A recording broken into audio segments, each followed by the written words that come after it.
Bem-vindos ao Observatório da Imprensa. O volume gigantesco da oferta de informações no mundo digital está mudando a cara do jornalismo. Mas até onde vai essa mudança quando os próprios jornais anunciam formalmente o seu próximo fim? A única certeza é de que nada será como antes. E para debater este avanço do mundo digital, convidamos o jornalista Caio Túlio Costa e o professor de jornalismo Muniz Sodré. Você pode participar fazendo a sua pergunta pelo telefone no número que aparece aí na tela ou pelo computador, através do Twitter e de nosso chat no site da TV Brasil. Antes, vamos ver o que foi notícia na mídia desta semana. A Folha lavrou um novo tempo ao puxar para a capa da edição de ontem a entrevista bomba de Romário. O craque deputado não vacilou, não fez firulas, chutou forte em cima do governo e da CBF ao declarar que só Jesus Cristo salva a Copa no Brasil. A entrevista tornou-se um fato político, seus desdobramentos vão desenrolar-se na esfera política e mesmo que o PSB, partido de Romário, faça parte da base governista, suas advertências vão sacudir o plenário da Câmara e não apenas a bancada da oposição. A tabelinha Romário-Folha tornou irreversível a transferência do noticiário da Copa para as páginas de escândalos e, se ninguém tomar providências, acabará na seção de polícia. Discutir o sigilo em público acaba com o segredo. Derruba qualquer embargo noticioso. Setores do governo e o grosso da cartolagem nacional e internacional não queriam que a cidadania acompanhasse o processo de licitação para as obras da Copa. Mas como estamos numa democracia, a meia-censura acabou escancarada quando se divulgou a aprovação da medida provisória que determinou o segredo. Futebol é incompatível com mordaças. Copa do Mundo exige transparência. Todos querem assisti-la antes, durante e depois do jogo.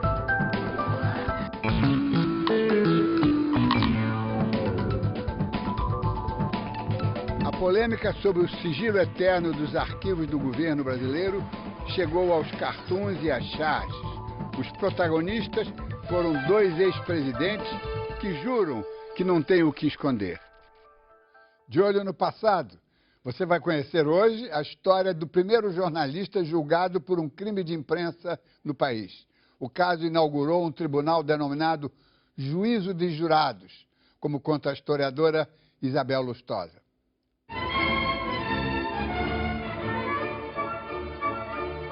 Na qualidade de réu, João Soares Lisboa foi convocado a comparecer diante do júri em julho de 1822. O motivo foi o artigo publicado no número 64 do seu jornal, O Correio do Rio de Janeiro. Ali, Soares Lisboa protestava contra o decreto do príncipe regente de que fossem indiretas as eleições para a Assembleia Constituinte. Soares Lisboa compareceu diante do júri aqui na Casa de Suplicação, na Rua do Lavradio. O jornalista foi absolvido. O Correio do Rio de Janeiro era a folha mais radical da corte. Comemorava entusiasmado o fato de Dom Pedro I, na festa da aclamação, no dia 12, não ter concedido títulos de nobreza, como era então a prática da monarquia. Soares Lisboa finalizaria este artigo dizendo: Eis o homem singular, eis o Pedro I sem segundo, eis o puro democrata. O sentido deste Pedro I sem segundo é que depois de Dom Pedro I viria a República e não um sucessor monárquico. O artigo causou tanta polêmica que poucos dias depois, quando José Bonifácio, ao lado do imperador, depois de rápido afastamento do ministério, apareceu na janela de sua casa, gritou para a multidão: Viva o Pedro I, segundo, terceiro e quarto. Em novembro de 1822, quando José Bonifácio promoveu a devassa contra o grupo de Gonçalves Ledo, João Soares Lisboa foi um dos processados. Dando razão ao rifão que diz: quem não tem padrinho morre mouro, ele foi o único condenado. Depois de breve exílio em Buenos Aires, voltou ao Rio de Janeiro e, em maio de 1823, voltou a publicar o Correio do Rio de Janeiro diretamente da cadeia onde se encontrava. Com a dissolução da Constituinte, em novembro de 1823, João Soares Lisboa foi deportado para a Europa. O navio em que viajava parou no Recife, conflagrado pela Confederação do Equador. João Soares Lisboa aderiu e morreu em combate. O elogio fúnebre foi feito por seu companheiro de lutas e ideais, Frei Caneca.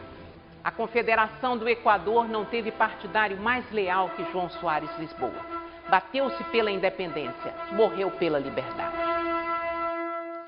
Na crônica de Maurício Menezes, o dia em que um repórter esperto colocou um presidente da República na maior saia justa. De olho na gafe.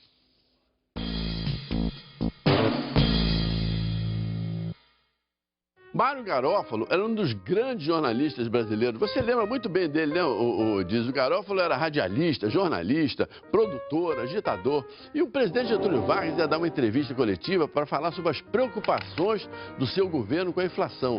E Garófalo teve uma ideia genial, procurou a direção das Casas Gebara. Na época, as Casas Gebara eram o maior magazine, era a maior rede de lojas do Brasil. E o Garófalo foi lá, a ideia foi aprovada, ele levou a ideia para a entrevista. E no meio da entrevista, ele perguntou: presidente Getúlio Vargas, as Casas Gebara estão fazendo uma promoção, cortaram mais da metade do preço dos seus produtos. O que o senhor acha disso, presidente? E o Vargas, surpreendido com aquilo, o pessoal da assessoria ainda sinalizou para ele falar, mas ele resolveu falar: olha, eu queria parabenizar a direção das Casas Gebara por essa iniciativa muito importante de colaborar com o governo e tudo. E aí o Garófalo gravou aquilo e levou aquela peça publicitária em que o garoto propaganda era nada mais, nada menos que o presidente da República. E olha, dizem que aquela peça que correu o Brasil inteiro, todas as emissoras de rádio divulgaram aquilo, dizem que o Garófalo ganhou ali um mês de trabalho. Aliás, um mês não, foi um ano. Aliás, para mim foram uns 10 anos de trabalho mesmo. Há quanto tempo fala-se na morte dos jornais, desde que a imprensa se transformou em quarto poder? O rádio e a televisão foram os primeiros carrascos da mídia impressa, mas ela sobreviveu galhardamente graças ao seu poder de transmitir ideias. Agora, apareceu um vilão ainda mais poderoso, a internet, que está deixando de ser um meio de comunicação, como foi o telefone, para transformar-se em veículo de informação. A contribuição mais forte para o fim dos jornais começou a ser oferecida pelos próprios jornais quando anunciaram formalmente o seu próximo fim.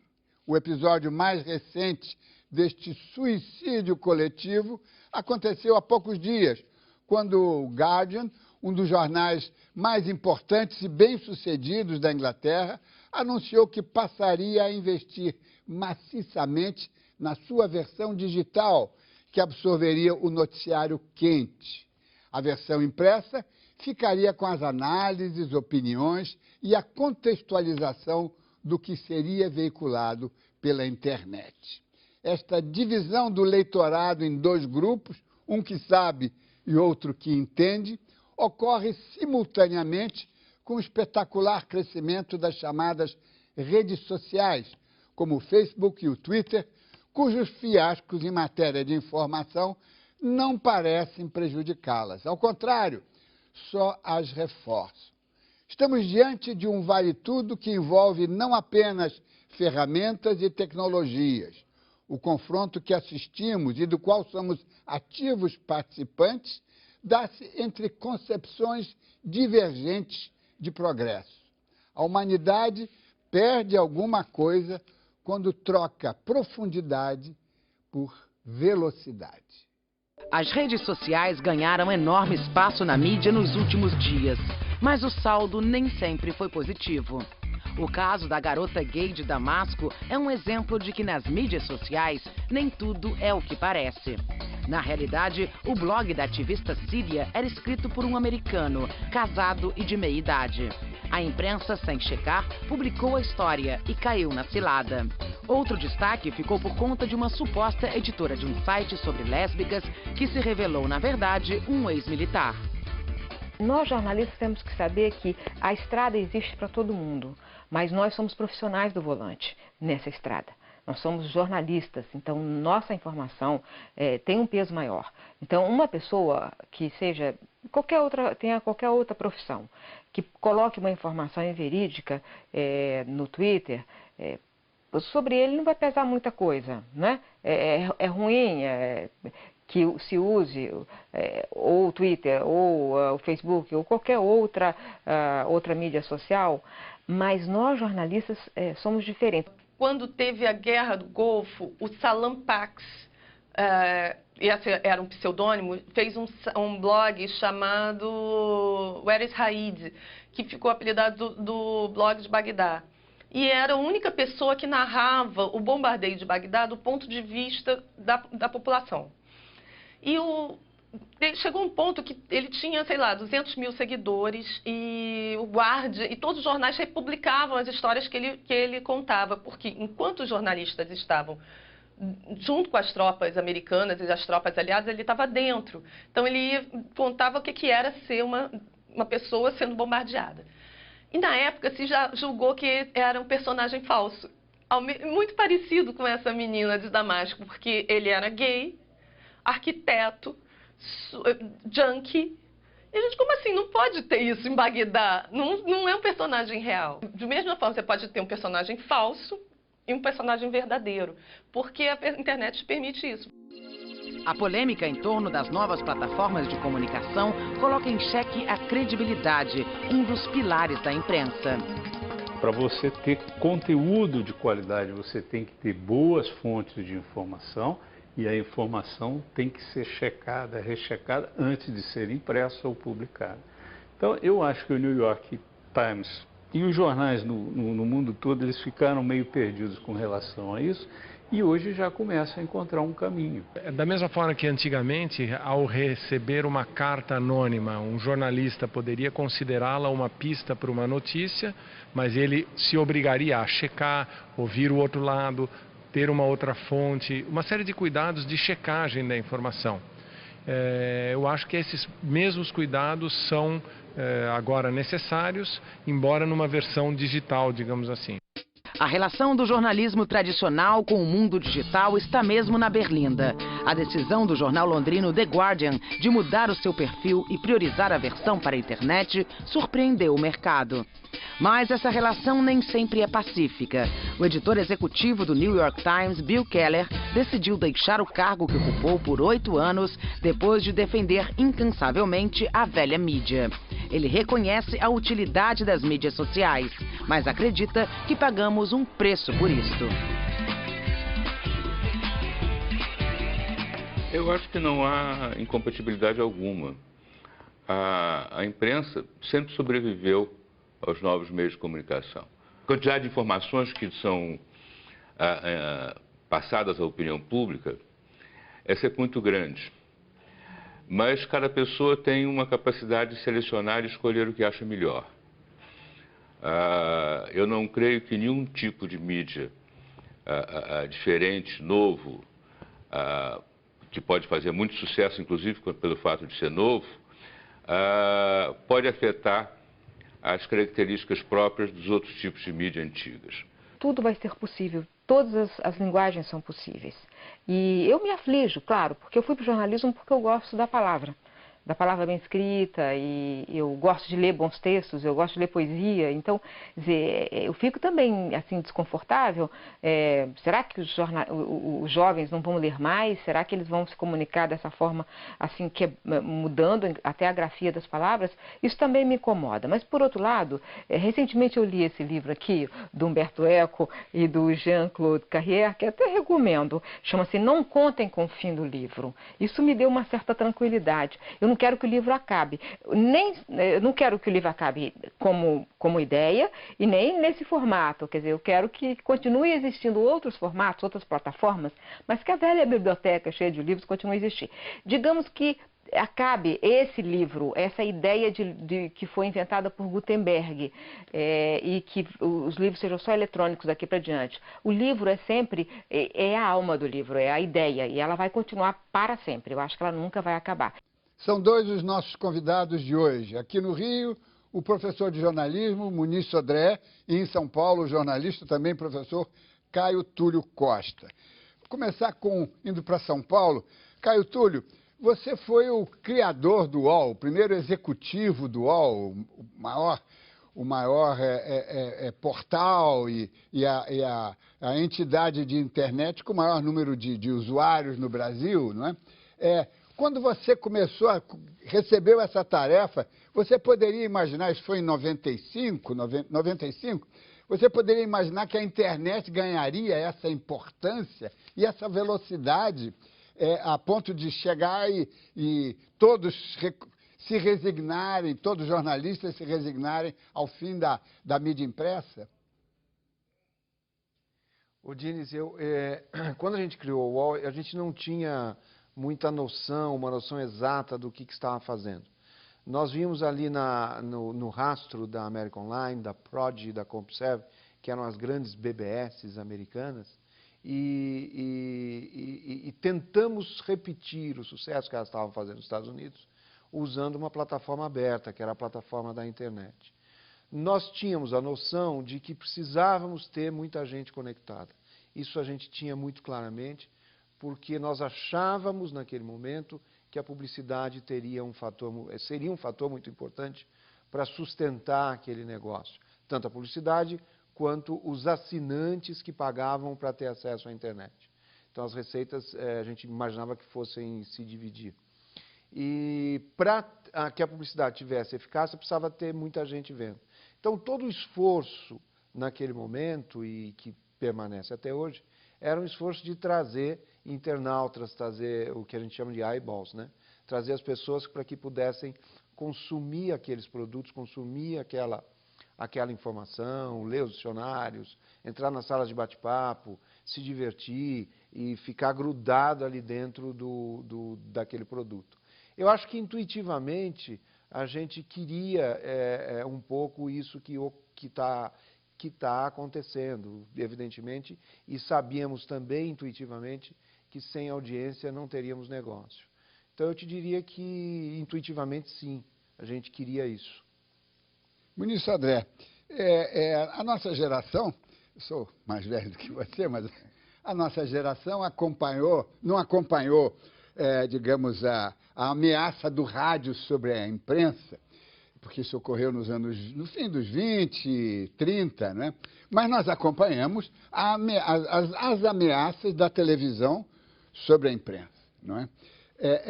E naquela ocasião, quando começou a televisão no Brasil em preto e branco, depois passou a cores, depois com os satélites, a mídia impressa não se resignou com tanta facilidade. Ao contrário, havia uma disposição. Não, vamos enfrentar esse negócio, porque nós somos melhores. Quer dizer, o jornal dá mais profundidade.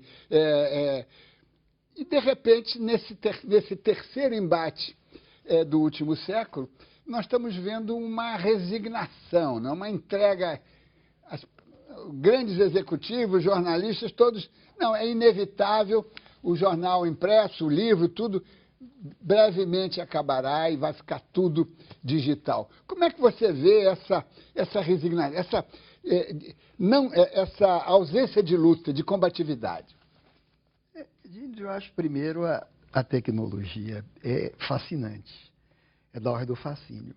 Porque, ao mesmo tempo que nós pensamos, ela tem enigmas, ela tem incertezas.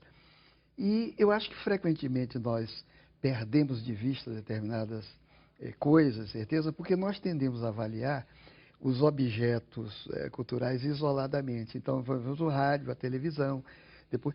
Na verdade, todos esses objetos, esses dispositivos, formam, para mim, um paradigma em que se tenta duplicar o universo anterior, quer dizer, duplicar tecnologicamente.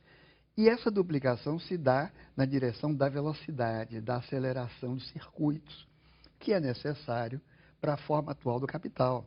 Fazer circular mercadorias antigamente velozmente, atualmente o capital financeiro, as mensagens.